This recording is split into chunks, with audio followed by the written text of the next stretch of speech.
En cette période de fête, un des produits phares au niveau des fêtes de Noël sera évidemment les volailles, les belles volailles. Alors, évidemment, ça peut être une dinde, le plat le plus répandu qui soit. Ici, je vous propose de voir comment nous allons cuisiner ensemble un chapon. On pourrait faire la dinde sous la même manière. Donc, je vous propose par exemple ici, nous avons travaillé sur base d'un chapon prêt à cuire.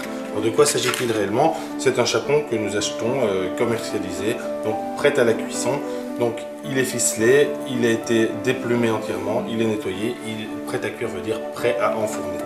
Le cas échéant, nous allons quand même le farcir avec une farce que nous proposons toute faite de notre magasin Un Coin de Campagne. Nous allons ouvrir le chapon le plus possible de façon à lui intégrer directement l'assaisonnement. Alors, on va couper la graisse dont on n'a pas besoin, nous allons l'enlever et nous allons vérifier que toutes les éventuels abats qui puissent rester à l'intérieur soient vraiment retirés. En principe, on ne doit plus en avoir. Je vais intégrer dans le chapon directement les épices, c'est-à-dire le sel et le poivre. Sachant que je ne pourrai pas, durant la cuisson, intégrer les épices par l'extérieur, la peau de l'animal étant tellement étanche que l'assaisonnement ne passera jamais. J'ajoute également le poivre.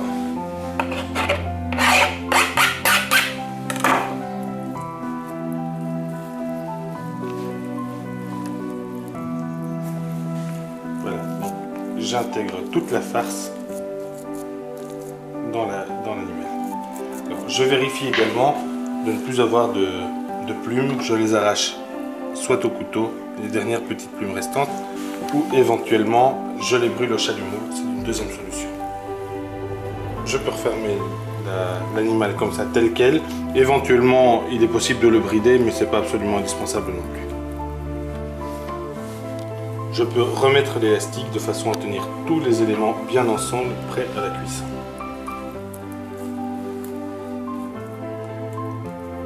Voilà.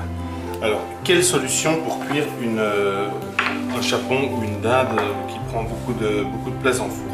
Alors, une cuisson bien menée pour un animal comme celui-là est une cuisson qui est en même temps dorée, mais en même temps que la viande reste juteuse.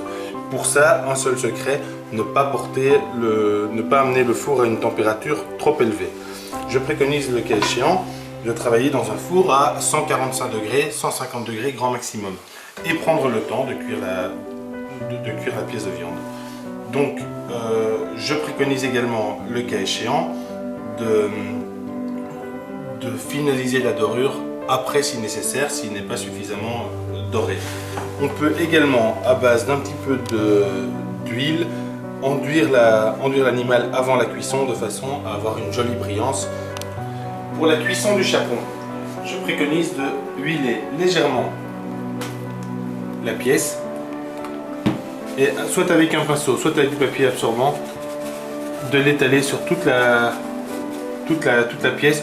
C'est juste une question de lui donner un petit peu de brillance. Alors ici, c'est un mélange d'huile d'olive à 1 tiers et d'huile de colza à 2 tiers.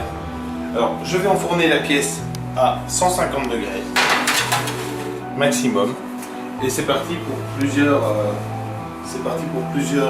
heures. En tout cas, il y a minimum 1h30, 2 heures de cuisson. Alors, je vais également mettre dans le fond du four une source humide de façon à humidifier l'enceinte.